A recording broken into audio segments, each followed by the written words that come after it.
We are commencing our lecture series on the theory of evolution, and this topic is extensive. It's like a 10-headed beast that has a lot of different disciplines that speak into it. A lot of people are stakeholders in this topic because this topic gets to the very heart of why we are here, where everything came from, what is our purpose in life. A lot of those deep questions stem from the considerations of the theory of evolution. And it's not by any means just strictly for the biologist to talk about evolution, because there's a lot of different factors here. There's a lot of different disciplines that weigh into things like how old the earth is and how life could arise under certain conditions and so forth. There's a lot of philosophical implications here. There's theological implications here. So very, very elaborate, entangled tapestry of ideas and concepts to sort through. So it's oftentimes difficult to figure out where to even begin. And I like to start off in a little bit of an unusual place. I start off making mention of this gentleman. So this gentleman is George Udny Yule, and he is a Scottish scientist. And this is riding on the heels of Gregor Mendel's time. So late 1800s. Gregor Mendel is, about mid 1800s. And Gregor Mendel studying why it is that we have the traits that we have. How is it that one living thing could pass on its traits to another living thing, which was really of extraordinary interest for people, because again, getting to the root of how are we the way that we are? It's an important question. And specifically, Yule is going to dispute the findings of Mendel because he can't figure out why dominant alleles don't take over a population. So Mendel has just shown that it's more likely for an organism to have a dominant phenotype than a recessive phenotype, given the fact that the heterozygous genotype would yield a dominant phenotype. That's kind of a mouthful. And so in either case, he's not entirely sold on some of the new findings of Mendel. And Reginald Punnett is going to disagree with Yule. He does support Mendel's new discoveries in the field of genetics.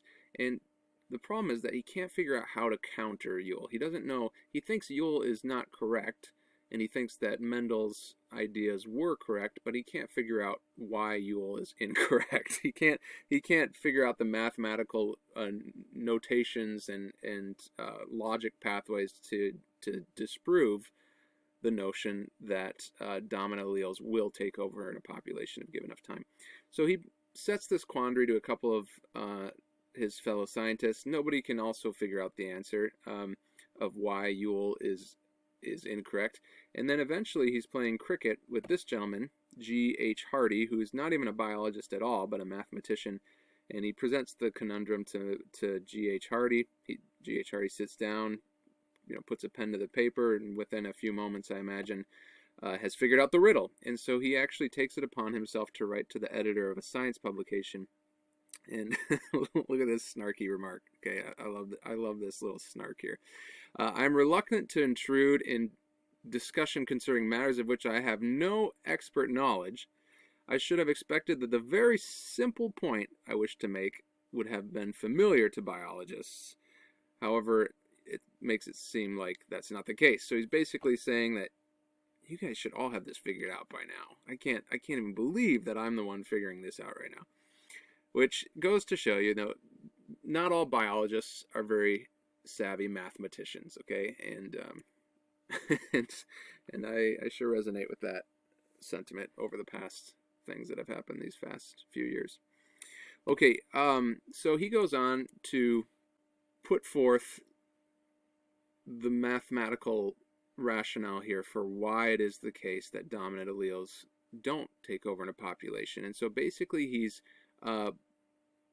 making mention of the three possibilities: homozygous dominant, heterozygous, and homozygous recessive, being in ratio 1:1. And given the allele frequencies of these alleles in the population, so basically what percentage of the population has a dominant allele, what percentage of the population has a recessive allele, if you do the math it ends up being a ratio something like this. And this is much more complex than I'm ever going to ask you to know in this class.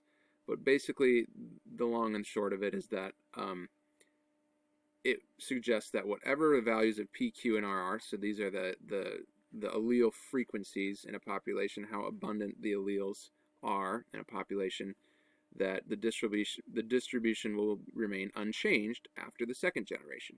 So he's showing in a mathematical way why it is the case that dominant alleles don't take over a population.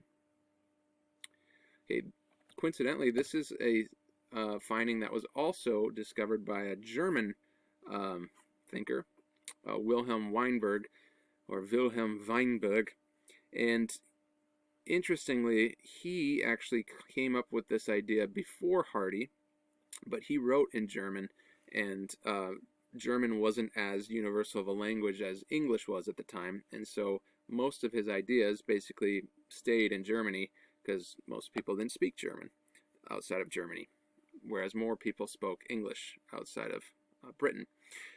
So his ideas were long forgotten and long lost until like in the 40s, somebody came across his ideas and said, wow, that's actually the same thing that Hardy had come up with, and he actually figured it out a couple months prior and never got the credit. So now we collectively call their findings the Hardy-Weinberg principle, and in summary, their principle is this: allele frequencies do not change in a population unless they are disrupted. Okay, so when we say allele frequency, we basically mean like if you were to consider all the people in the world as a big gene pool, each having two alleles, one from mom, one from dad, for any particular trait, then the allele frequencies would be like the total number of all the dominant alleles versus the total number of all the recessive alleles in the population. That allele frequency should not change. So in other words, if there's an island where there's 70% of the people have brown eyes and 30% of the people have blue eyes, if you get in a time machine and travel away and come back 100 generations later, there should still be 70% of the people that have brown eyes and 30% of the people that have blue eyes, just out of the distribution of the genes, the alleles in the allele pool, and the way that they are randomly mixed around in the population. Now, interestingly then, there are exceptions to this rule. There are reasons that cause this not to be the case. In other words, there are reasons that allele frequencies actually do change in a population despite what Hardy and Weinberg had shown.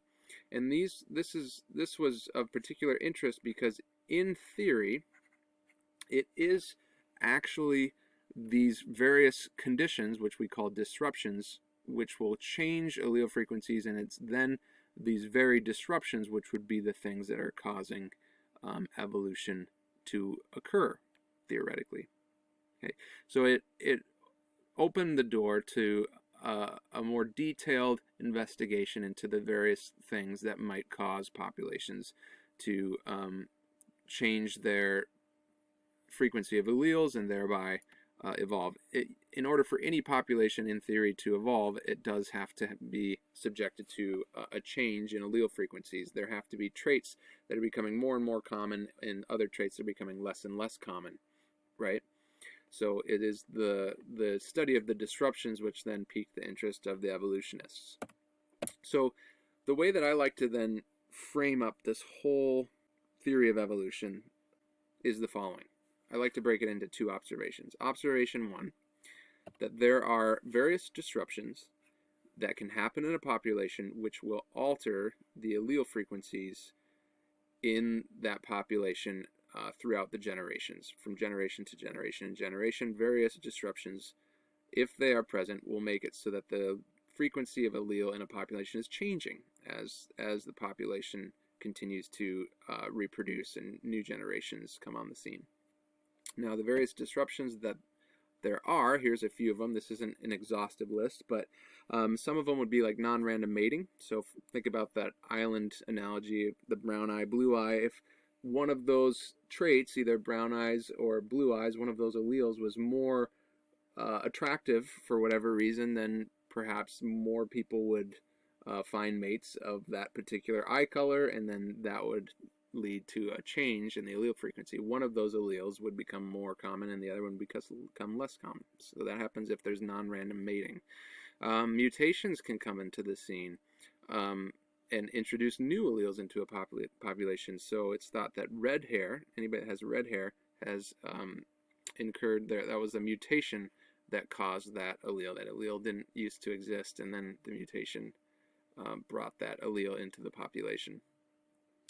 And then there are some other ones here which we'll talk about later. All of these can be acted upon by this process known as natural selection, which is itself also disruption because it will pull certain alleles out of a population over time, or it will select which traits become more and more abundant and which ones become least abundant. That sort of thing.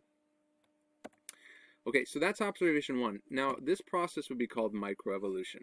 All of the disruptions changing the allele frequencies. And regardless of where you stand on this issue, whether you are highly against the notion of any kind of evolution, or if you feel like evolution is a very scientific theory that's credible, regardless of where you land, I would hope that you'd consider the validity of microevolution. This is something that I think would be very hard to dispute. It's easy to observe this in real time in a population, right? We're even going to simulate this in a lab that we do.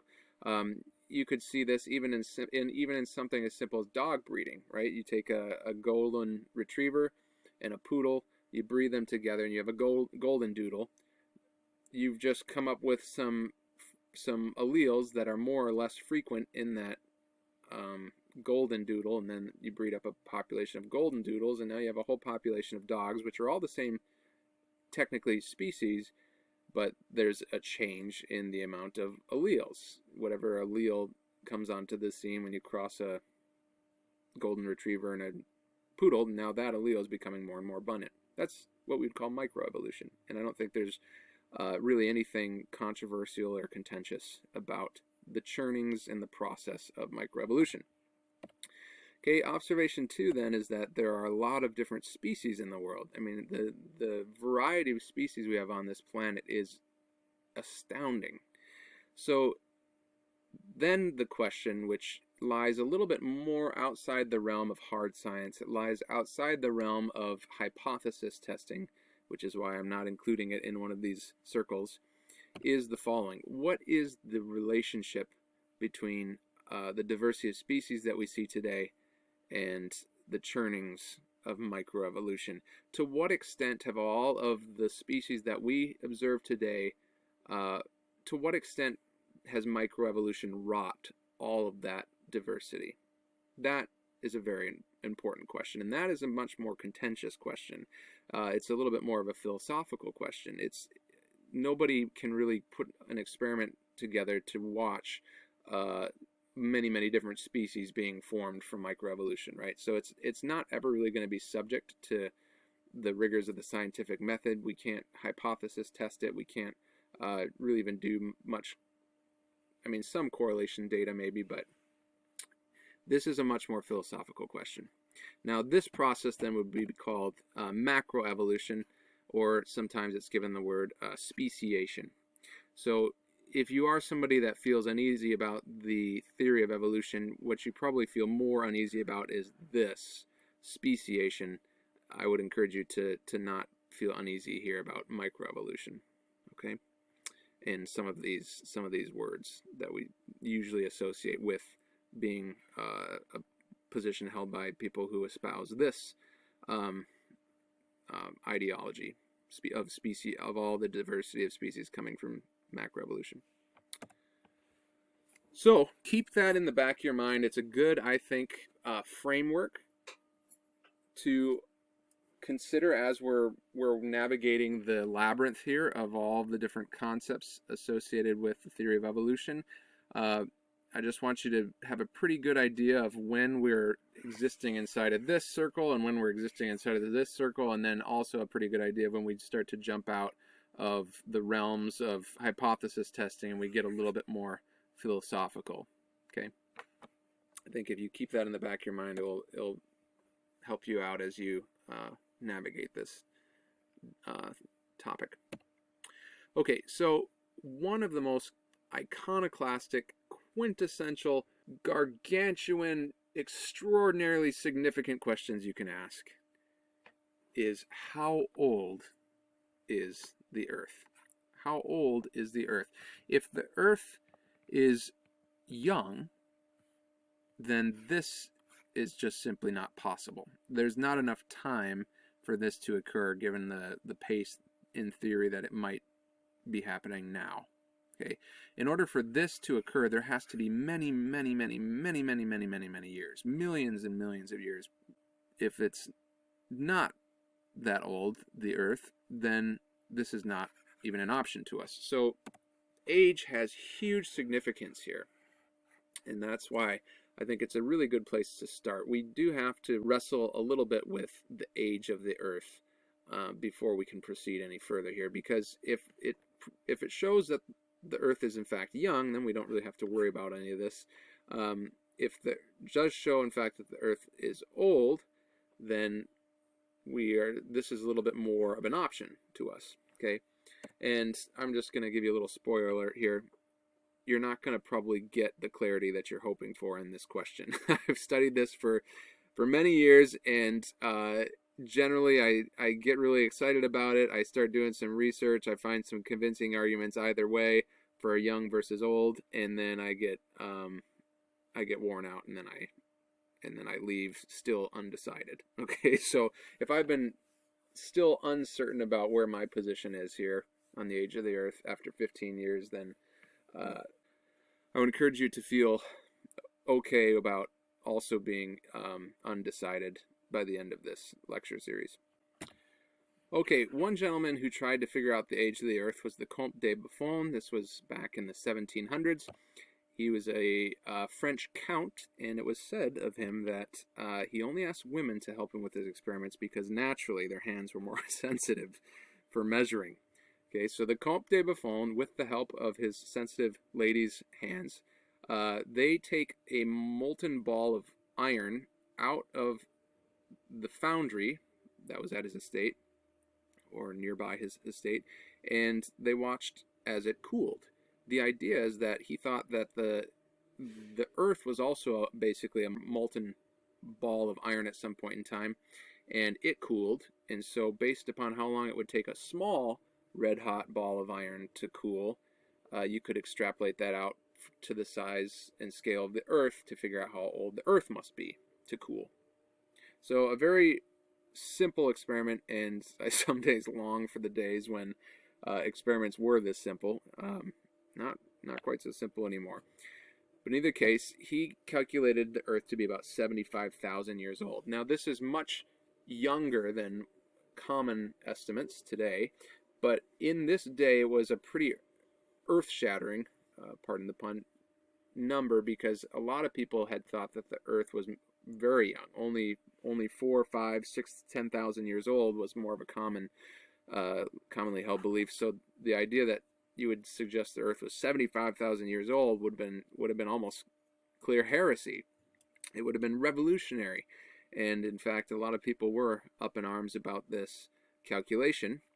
But an old Earth is necessary, again, if one is to try and claim that the diversity of species and the things that we see, the landscape of our Earth, is created at the same pace of that we witness now on the normal day to day, right?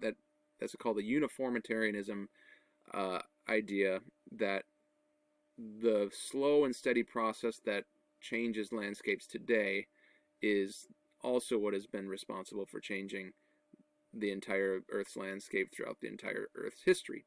And because we see very, very slow, gradual, small changes today, it would have to take a lot of time for that very slow process to make such substantial changes to the Earth's landscape. He published his data here in this journal, which I don't speak French, so I'm not even going to try and pronounce that. We can divide people into two different camps of thought here when discussing how old the Earth is. There's the old Earth camp, and there's the young Earth camp. And old Earth camp would be atheists would be in this camp, generally speaking. And this would be a notion that speciation is what has given rise to all of the diversity of species that we see, and it was unwilled. There was no mind behind it. There was no intentionality behind it. It was just a random series of events that has no rhyme or reason behind it, that nobody wrote the laws of physics. There was no intentionality between designing the qualities and the properties of matter and the ways and the laws that would govern them. They just randomly came to be. Okay, that would be unwilled speciation. Somebody could also be in a camp that thinks something more like willed speciation. So perhaps the churnings of microevolution did produce all the diversity of species that we see on the planet, but it was willed. There was a mind behind it. The laws of physics were written specifically in such a way that it would cause the species to arrive at their appointed times, that it isn't random. Even though it might seem random, it's not. There's an intentionality behind it. This would be a notion known as theistic evolution. And for a long time, and probably still today, people make the mistake of miscategorizing evolution as something that's mutually exclusive to creation. So you maybe have heard before people have creation versus evolution debates, but that's incorrect. In fact, if I was a theistic evolutionist and I really believed that God had in mind all of the species that he wanted to create and set the laws of physics and design the properties of matter and accordingly, and then basically hit the start button and it all started to unfold. I mean, think about the forethought there. Think about, you would literally have to know where every atom would have to be accounted for in that calculation. You'd have to know where every atom lands, how it will collide with another atom, and how all of matter and all of existence will occur throughout time to create the intended species that you had in mind. I mean, that takes more forethought and more omniscience than I can even possibly hope to imagine. Okay, so it's not, that would be one of the most even spectacular ways probably to create something, because of the fact that it does require so much forethought and a foreknowledge of what is going to occur. Someone could also be an old Earth creationist, and that would basically be somebody who believes in a literal six-day creation, probably, that the species were created directly by God, not through the means of speciation, not through the means of the churnings of microevolution, but just by the sheer power of God in a short moment of time, likely a day. And then once the whole world was created, then it went along its merry way, but it's much older than we think. Okay, so the genealogies in Genesis aren't quite historical. They're not historically accurate. They don't depict the actual timeline of the Earth. Then somebody could be a young Earth creationist, and this is often given the name, again, I think it's a mischaracterization to call it creationism, because, again, this is no less a creative event than this. But in either case, a young Earth creationist would believe that the Earth is not nearly as old and that all of the species were created, not through speciation, but just by the sheer momentary outspoken word of the Creator, and it only took 6 days to create the entire universe. All right, if you're an old Earth person, you probably believe that the universe is about 4.6 billion years old. Maybe an old Earth creationist might think it's not quite that old.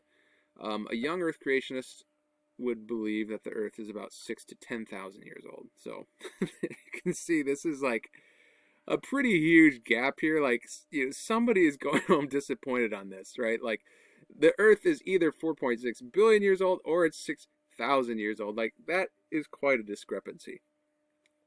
So and here we then progress. We descend into the controversy, into the contention, because there's not a lot of middle ground here when you have these types of extremes. Now you might ask, where does this number come from? Why is it that people that hold a young Earth position would subscribe that to the notion that the Earth is 6 to 10,000 years old? Well, generally that number comes from putting together the genealogies, specifically in Genesis, and throughout, I guess, the rest of the Old Testament.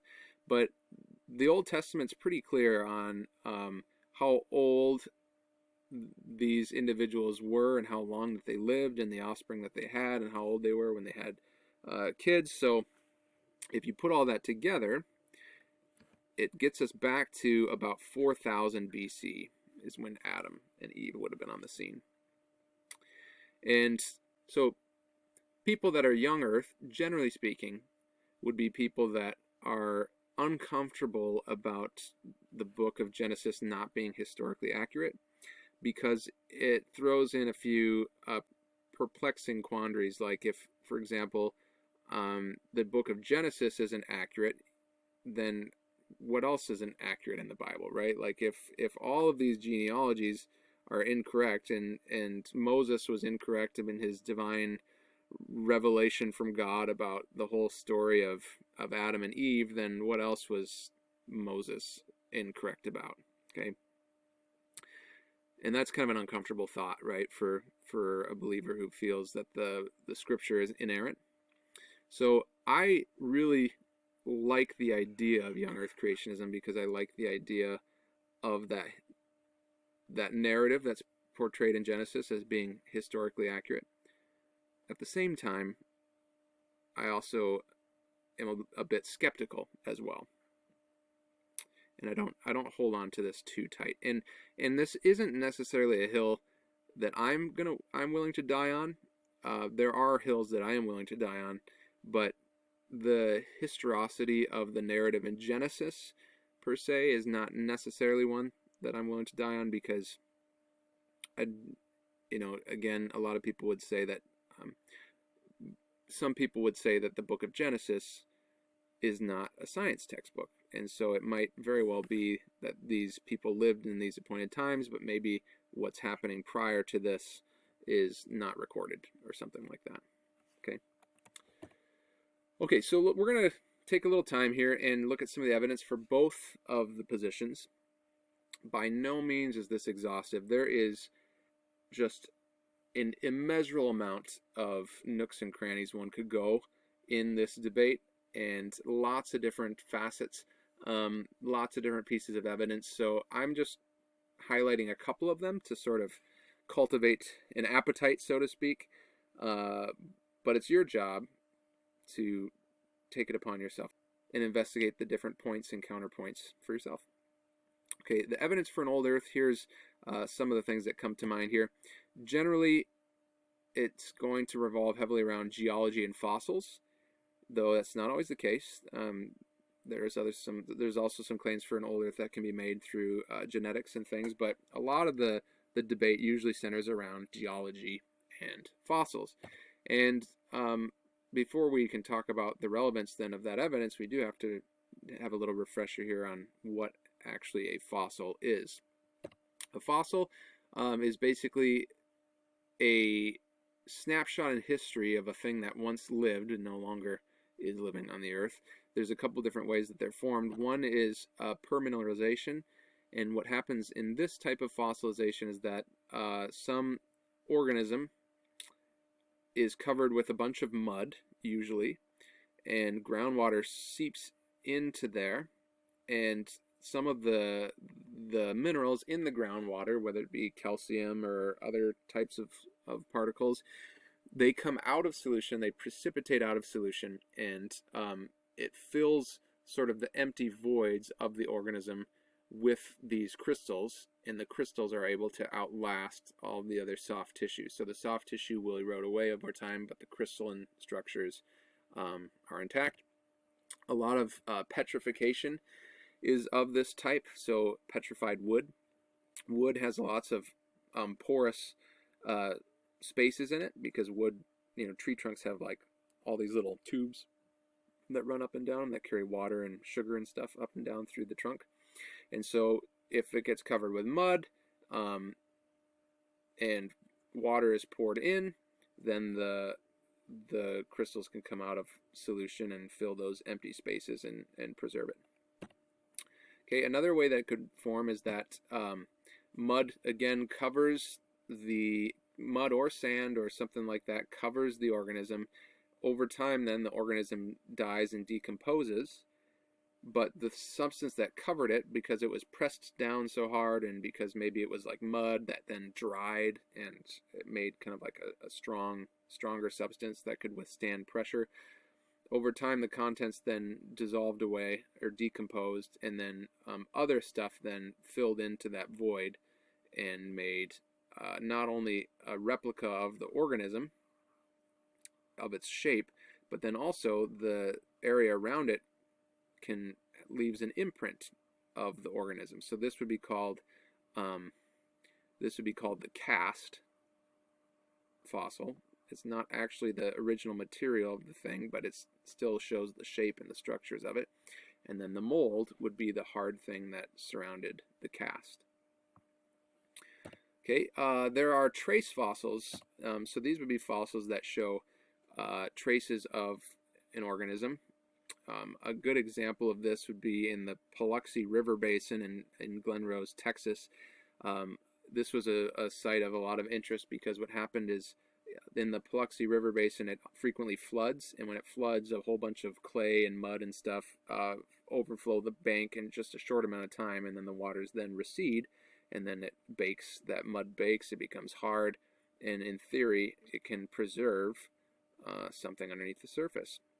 And so some people were out and about and they discovered that there was a whole bunch of dinosaur tracks along the river basin. So in essence, what must have happened is that at some point there was a dinosaur that came across here and left these tracks, and then shortly thereafter it probably dried, so the mud was really, really hard, and then the banks over flooded, and very quickly a whole bunch of silt or clay, muddy type stuff covered over this, and then dried and hardened again to preserve this this area from being eroded.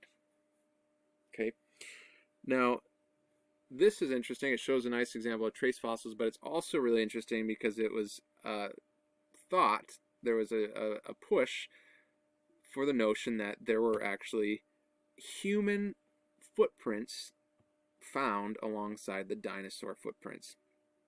And so you can imagine that that would be a pretty controversial finding, right? To find a human footprint and a dinosaur footprint on the same surface right next to each other, that would just bust wide open the idea of an old Earth, because according to an old Earth, there was a gradual speciation that happened, and by the time that humans were walking around, dinosaurs were long gone.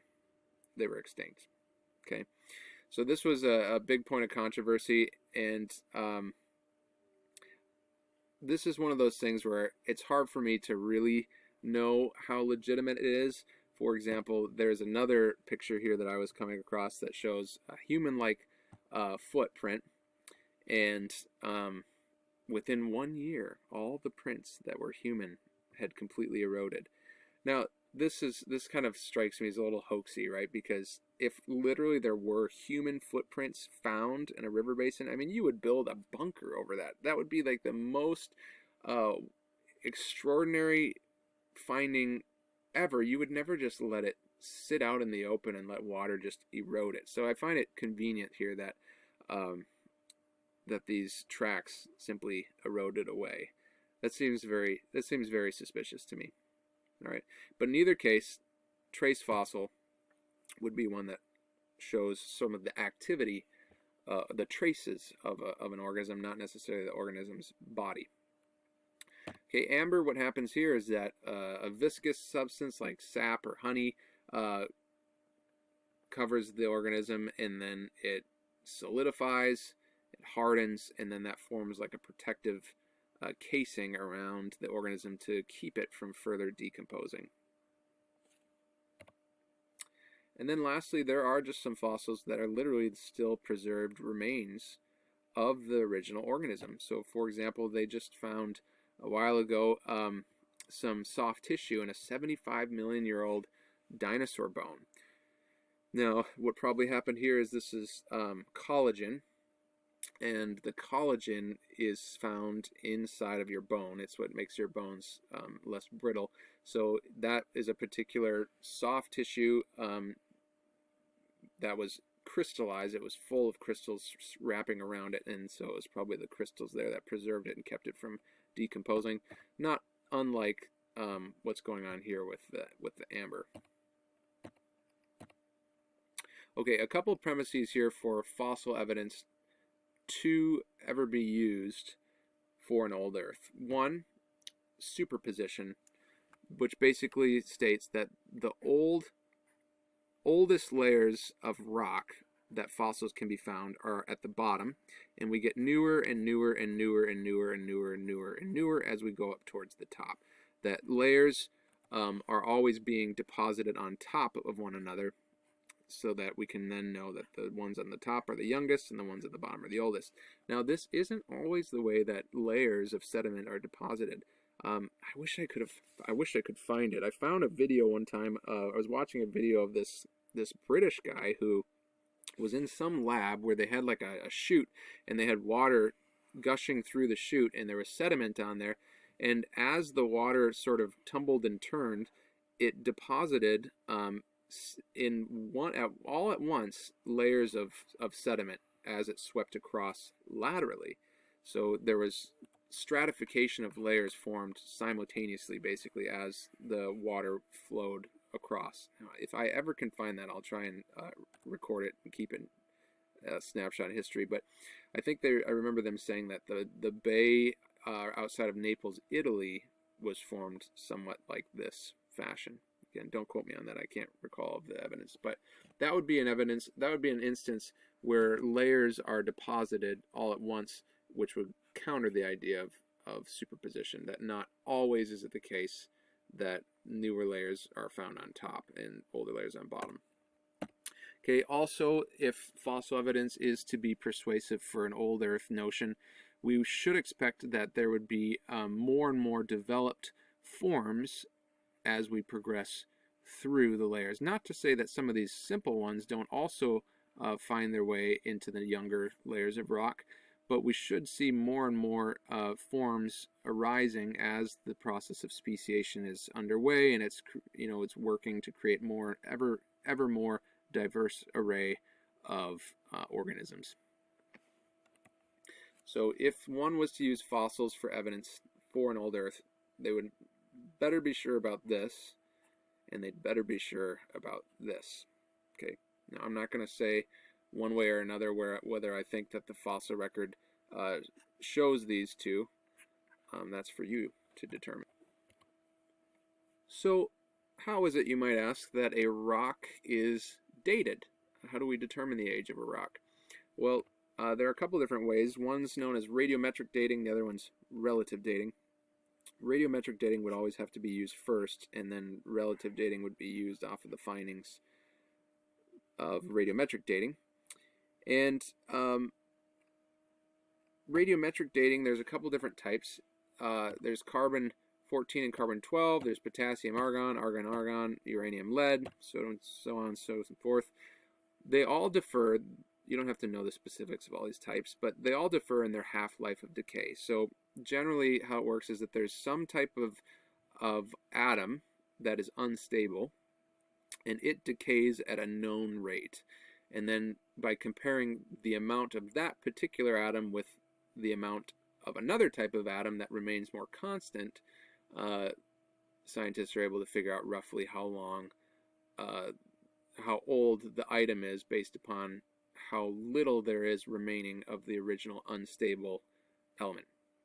Okay, this is it's a little complicated to describe. So here, a picture says 1,000 words here. I won't show all of those different types of dating. I'll just show carbon dating, since carbon dating is usually more relevant for fossils. Carbon dating is used for younger stuff rather than really old rocks that are supposedly millions of years old. Carbon dating would be used for something that's like less than 100 or 50,000 years old, in theory.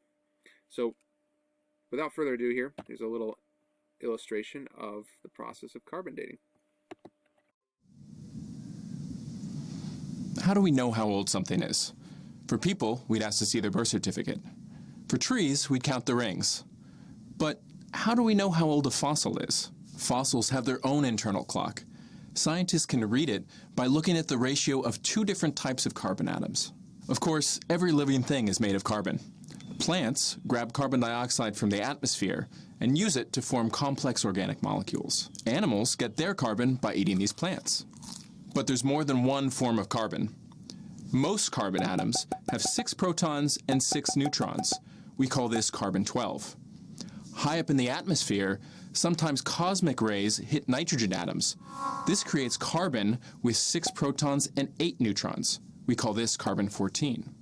Carbon-12 and carbon-14 behave alike, but carbon-14 has one unique and important attribute. It's unstable. So once an animal dies, the carbon-14 in its body will start to go away. Every 5,730 years on average, about half of the carbon-14 atoms will decay into nitrogen. This is its half-life.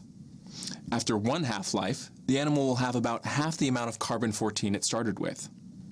After another half-life, it will have about a quarter.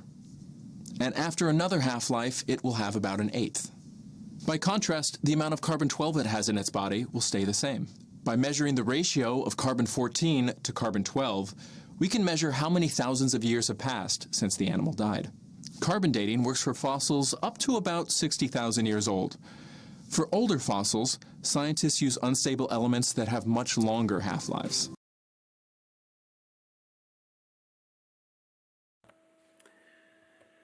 All right, now it's important that you understand that there are a few assumptions being made here with radiometric dating. One, that the prehistoric conditions in which of the day that in which the organism that yielded the fossil lived are the same as they are now. So, for example, they show this chart, right, and they show that originally there was this amount of carbon-12 and there was this amount of carbon-12. Well, this is determined based upon how it is now. If carbon-12 was more like, if carbon-14 was more like here, and this was the ratio between them starting off, then it would totally skew everything off. Okay, so that's a pretty big assumption that the amount of carbon-12 and carbon-14 were the same, many, many, many years ago as it is currently now. In fact, even a lot of the people that would advocate for the effects, the devastating effects of CO2 emissions on the climate would say that the amount of carbon-12, the ratio is altered because fossil fuels yield a certain type of carbon, and so there's much more of it now than there ever was before. So there's a lot of, it's making it much more difficult to use carbon dating essentially because of that. And that's just in the last 200 years. And if you look back in the cycles of history, there's lots of times where there was big explosions of CO2 into the atmosphere. That's at least what people are determining from ice core data.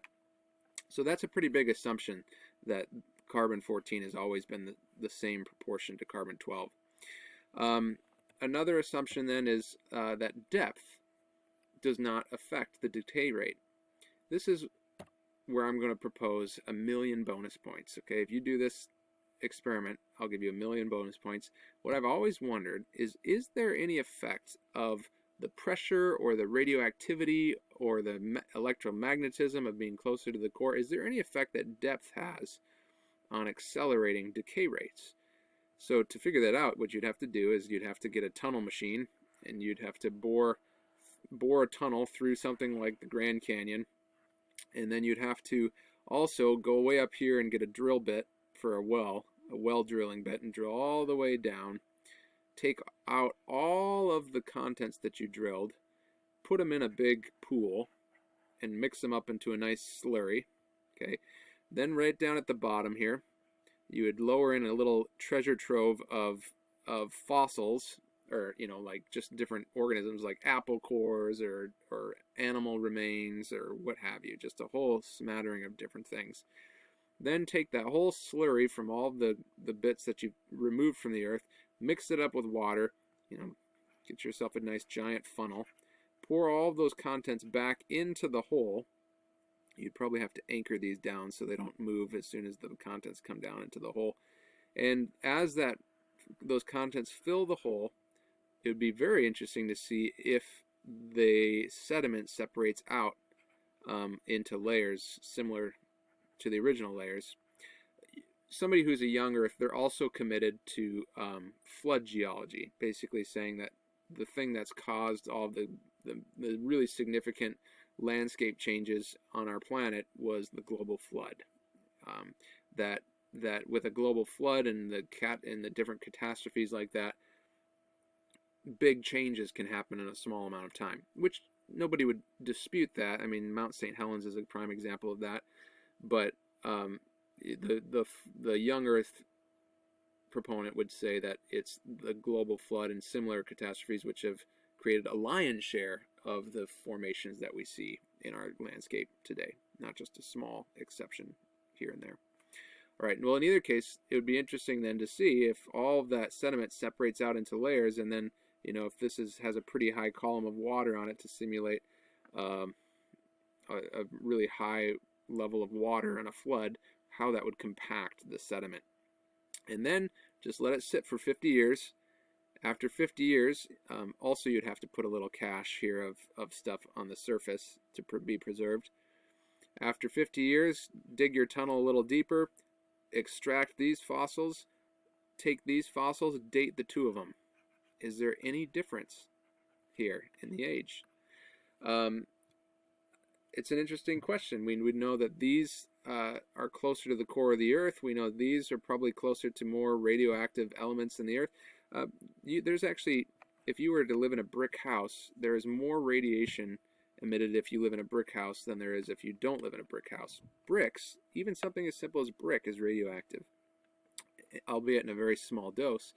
But the point is that there is radioactive minerals and material in the Earth, and maybe that the closer down you get, the more abundant they are. And so does that accelerate decay above and beyond? Does the extra gravitational pull accelerate decay? I don't know. But it'd be an interesting experiment nonetheless. So 1 million bonus points if you can pull it off. Email me your results. Okay, so that's the evidence for an old Earth. Now let's turn our attention to some evidence for a young Earth. Again, by no means an extensive, exhaustive list of evidence, just a couple of pieces here to get you thinking. Evidence for a young Earth, the ones that come right to my mind straight away would be, well, geology and fossils. So how mind-numbing is this controversy, right?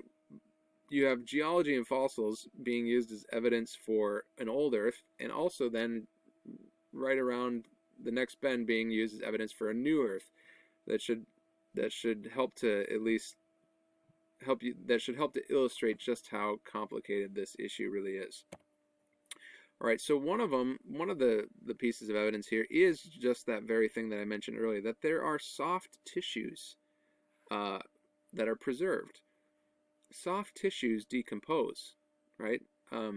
If something dies and it's in the ground, it's going to decompose, and the counterpoint there would be that what happens is that mud covers it, and then the mud dries out. But the thing about it is that fossils almost always require water, like the permineralization and the mold and cast. I mean, these are areas where there's mud, and where there's areas where there's mud, there's water, and if there's areas where there's water, there's decomposition. Usually water breaks stuff down. And it's hard to imagine a scenario in which, or at least it's hard for me to imagine a scenario in which there would be that much water for an amount of time that could create a fossil, but that amount of time would be short enough that it doesn't totally destroy the entire thing, so to speak. Like, if we're going to let water into the picture, it will likely decompose it. So the fact that there are soft tissue fossils found is a little bit perplexing. I can imagine a situation where some of the hard, more difficult stuff that's not going to decompose could last and be preserved, but it's hard to imagine the soft tissue. And even furthermore, just the 75 million year old dinosaur bones, they found collagen fibers in there, like I mentioned earlier. And if you do some of the research here on collagen, I mean, some people are saying that the half-life of collagen is 60 to 70 days. Now, this is vascular collagen, so collagen in the blood vessels, and the collagen that they found here is likely probably osseous collagen fibers in the bones. But still, when an organism dies and there's all those bacteria in its gut, and if you add water into the picture, you've got a whole host of microbes on the scene that are all anaerobic microbes. You've got a whole bunch of water in there. Well, water breaks stuff apart. It hydrolyzes organic molecules. So how on earth can a collagen fiber last against that type of conditions? They see here even the half-life is even shorter in cases of disease and injury. And I would say that dying and being covered by a bunch of mud is a pretty severe injury. So stuff would start to decompose maybe even faster. So that is a perplexing component, is just literally how are fossils preserved like that. It's difficult to comprehend when the very process that makes them requires water, and water is the very thing that deteriorates tissues. Okay, another point of evidence here is that if we go beneath the Precambrian, beneath this line here, this is called the Precambrian era. There's very, very, very few fossils of any kind. There are these things here called stromatolites, which are supposedly mats of cyanobacteria or other kinds of bacteria that were fossilized. There are these things, which I can't even pronounce this word, but they're basically supposed to be evidence of little small algae and protist type structures. And that's really pretty much it. Okay, you go just a short bit into the Cambrian, and boom, every major body plan for the big animal phyla, the chordata, the mollusks, all of these different phyla of the animal kingdom, the basic body plans are there. And so we go from nothing, and then just right over here, whoop, into another thing. And it's full of life, full of complex organisms. That's pretty perplexing. Okay, right? That's pretty perplexing. Okay, there are also some fossils which span through multiple layers of rock. And if this was the case, again, if each one of these layers are supposed to be millions of years old, how is it that you can have a fossil spanning multiple layers? Now, these are a little bit more rare, but people would say, even an old Earth person would say, well, this is an event where a whole bunch of stuff covered this rapidly. Maybe it was volcanic ash, or maybe a big mudslide. There would have to be a lot of material that was covered rapidly, and then that whole thing was formed. But interestingly, it'd be interesting to date this rock and then date this rock and see if you get the same date for both of those samples. Okay.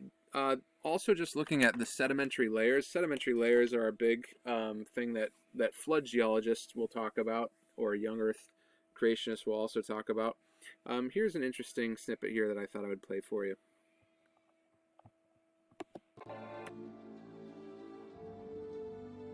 All right, so you wanted to come here because you see evidence of a young Earth because of what's here. What do you see? Yes, well, the first thing we notice is the extent of these layers. It's like a stack of pancakes. For example, the red unit that goes all the way across our field of view, that's the Schnebler Hill Formation. And above that, you can see the first white unit is the Coconino Sandstone. And above that, you've got the Turaweep, and at the horizon, you've got the Kaibab Limestone, which is the rim rock of the Grand Canyon. And, here we are, 70 more miles from the Grand Canyon, and these layers are still here. Yeah. it's almost hard to imagine the volume of material that represents. Yes, take the Coconino sandstone. We can trace it from here right across New Mexico, Colorado, right over towards Kansas and Oklahoma, or even in Texas. We're talking at least 200,000 square miles for this one rock unit that's consistent for mile after mile after mile. That's not the scale that we see today with localized sedimentation. And to get it flat lying like this over such a large area, it's like you have to make your pancake all at once very rapidly. And so these layers show evidence of rapid sedimentation, the extent of these layers. Well, Andrew, you were talking about that red formation, but that doesn't sound familiar to me. No, that's the Schnebly Hill Formation. It's not in the Grand Canyon. In the Grand Canyon, we go from the Coconino into the Hermit Formation. There's that knife edge boundary, and there's no evidence of erosion there, which means that the Hermit Formation was rapidly deposited, and then immediately the Coconino was a deposit on top of it. But here, we've come 70 miles from the Grand Canyon, and we've got this Schnebly Hill Formation between the Coconino and the Hermit. And this Schnebly Hill Formation, 800 to 1,000 feet thick, over an area of 1,000 square miles, had to have been formed very rapidly. If that took millions of years, we ought to see millions of years, evidence of millions of years erosion back in the Grand Canyon at that same boundary. We don't. So that means that this Schnebly Hill Formation in this area had to form in a matter of hours. So it tells you that not only is there a lack of erosion, but there's no time between those boundaries. So the whole sequence of layers was very rapidly deposited.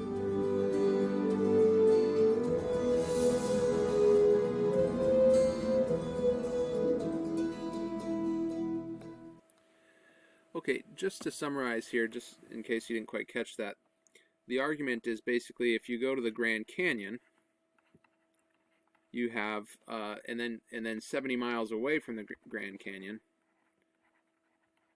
there's one type of layer, and it's all uniform across, and then over time, another layer starts to form 70 miles away, which would suggest that erosion is happening. There's different conditions happening at local levels, which is starting to cause a change in the landscapes. That's about what we would expect as, you know, lakes grow and shrink and rivers carve canyons and that type of thing. It generally then gives rise to new landscapes. And then something unique happens. There's a sudden introduction of a new layer that spans from the Grand Canyon to the 7 miles away to a good portion of the entire continental U.S. Massive layer. So it seems odd that we would have this gradual change that's starting to occur 70 miles away and then getting bigger, and then all of a sudden, whoop, it all changes and it's all the same layer. So that would have to be, the old Earth advocate would have to have some sort of explanation for this, I would think, but this would have to mark some sort of super catastrophic event, because, I mean, that's a huge pancake, like it was saying, right? The entire the entire continental U.S., a big portion of it, it has this layer all of a sudden. So that, what type of event would cause such a uniform transition to this type of sandstone? Okay, an interesting point. And then lastly, I think a case could be made for young Earth just by looking at the traces of civilization. So one of the oldest forms of written language is cuneiform, which comes on the scene, interestingly, here about the same time that the Bible would say that Adam and Eve came into existence. So if you go back to that young Earth time span, it's about 4,000 BC. So here, within a couple hundred years, now there's a written language. Written language is a super important tool for civilization, and civilization is a really important way for humans to survive, right? If we can work together, we don't all have to be gathering and hunting for our own stuff. We can start to arrange labor. We can start to form a hierarchical we can start to form different hierarchies of labor, where you have managers and laborers, and that usually heightens the ability for society to spend time in advancement and technology. Well, you can't have a civilization without a language. There has to be a written language, a way to have receipts, a way to have signs on the door, and all that type of stuff. And so, is it really reasonable to think that considered one of the very first languages, cuneiform, had eluded the mind of a human, which was supposedly as developed as we are, for many, many, many tens of thousands of years? You know, most people, depending on who you ask, would say that if we look at the theoretical ancestors to humans, they had a brain function and the power of a mind about the same as us for the last 50 to 500,000 years. So, in other words, people that are closest to humans that have had supposedly brains like ours are as young as 50,000 years old, or as old as 500,000 years old. Even if we took that young age, 50,000 years old, do you think that if there was a population of humans on the planet with minds like our own, that the written language would elude them for 47,000 years at least, and probably more like 400,000 years? That just doesn't seem right. You know, if you put a whole bunch of people in the woods somewhere, and you tell them to survive, and they never had a written language, they're going to figure out a written language pretty quick. I mean, written language is huge. It's a massive technological advancement. With a written language, you can have cities. With a written language, you can have transactions and receipts and all this type of stuff. So it seems to me that written language would elude, you know, our ancestors, quote unquote, for 50,000 years. That doesn't seem right to me. So that you can make a case there just from looking at the basically archaeology and traces of human civilization. Okay, now if you want to learn more, young Earth creationists, I will say, are a bit of a dying breed. Again, it's something that I like the idea of, and I'd like to try and justify it when I can. And so I've actually subscribed to this publication from the Institute for Creation Research, and it's actually a pretty good publication. They do some scholarly, put out some scholarly stuff. You could go here to find more. If you want to find more research for an old Earth position, well, that's becoming more and more the popular position. So most textbooks will describe the nature of the universe using an old Earth perspective, and so it's not hard to go far to find some good resources there that would advocate for an old Earth. And we'll leave it at that. I'll let you do, from this point on, let you do some of your own research. Again, you likely won't find the clarification that you're looking for, but it is nonetheless very important, I think, to focus in on this topic before we get too far into all the other facets of evolution. Okay, and just a couple of things that I'll leave you with here. Here's my 2 cents. One of the interesting things that we have discovered about the nature of the universe, even in the past 60 years or 80 years, is this thing called time dilation.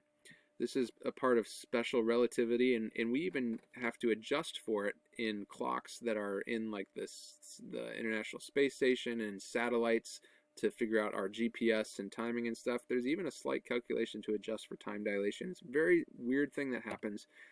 To illustrate this, let me give you a couple of examples. You spend 6 months on the International Space Station, which is traveling at 7,700 meters per second around the center of the Earth, versus 6 months on the surface of the Earth, which is traveling about 460 meters per second relative to the center of the Earth. If you were on the space station, you'd come back and you'd be actually about 0.005 seconds younger.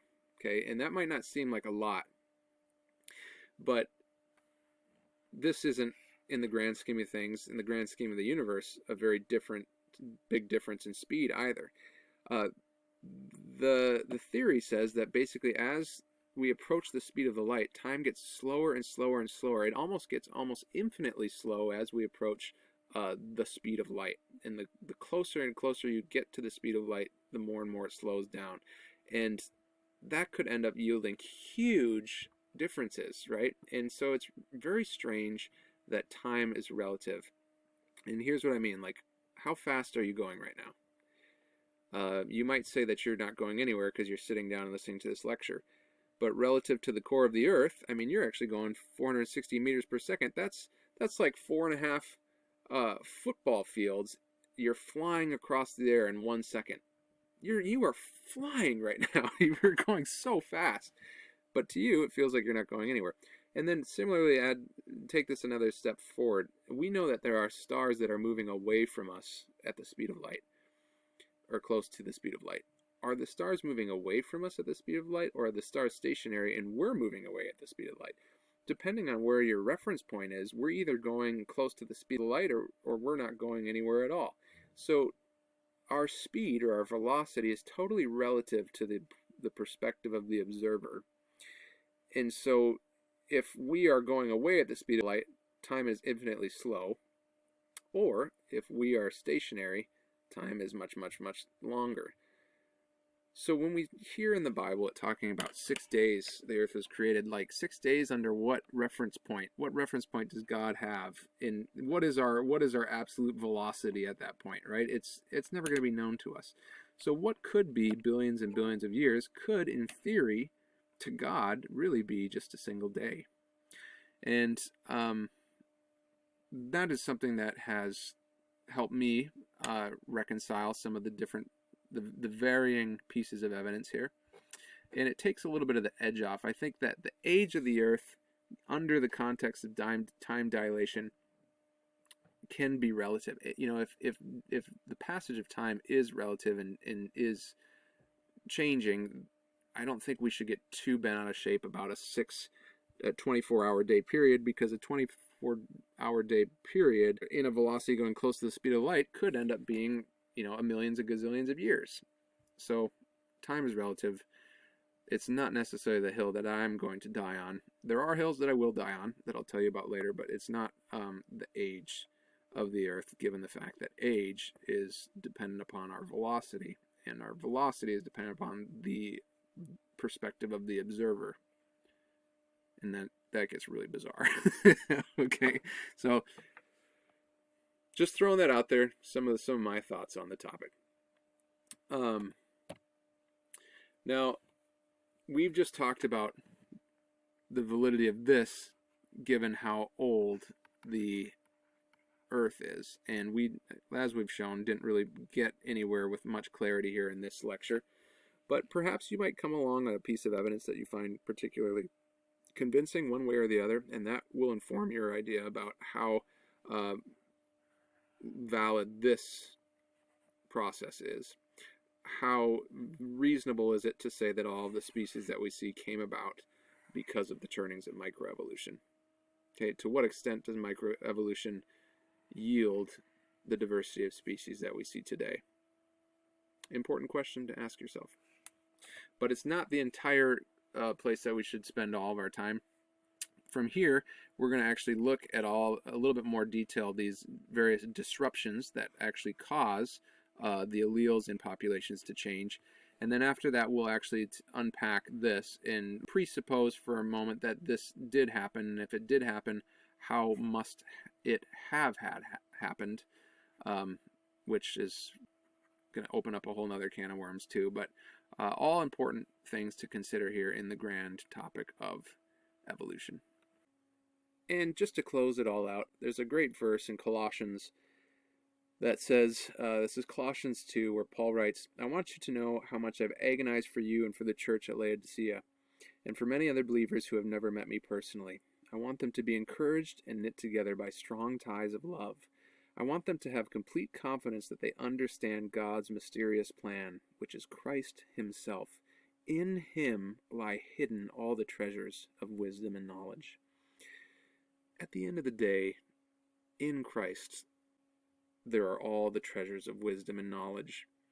And even if we can't prove conclusively one way or the other how old the Earth is, that doesn't have to be our focus, right?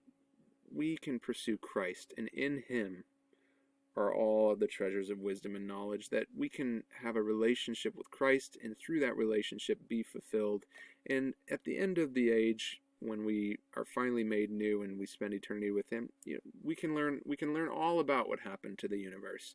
Until that day happens, our God is not a God of facts, a God of antiquity that we have to learn about through ancient relics.